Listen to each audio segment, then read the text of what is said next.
华视在地新闻继续要来看国民党党主席的选举，今仔日开始来领票，看起来是朱立伦甲江启臣的对决。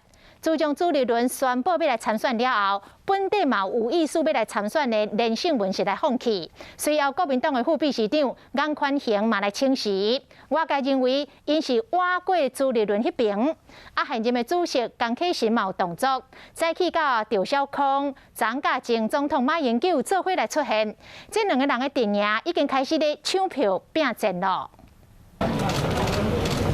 前总统马英九、国民党主席江启臣有讲有笑，伫镜头前表现好关系。另外一边，佮找来中共董事长赵少康，这改成甲主席的选战有关系。单刀来，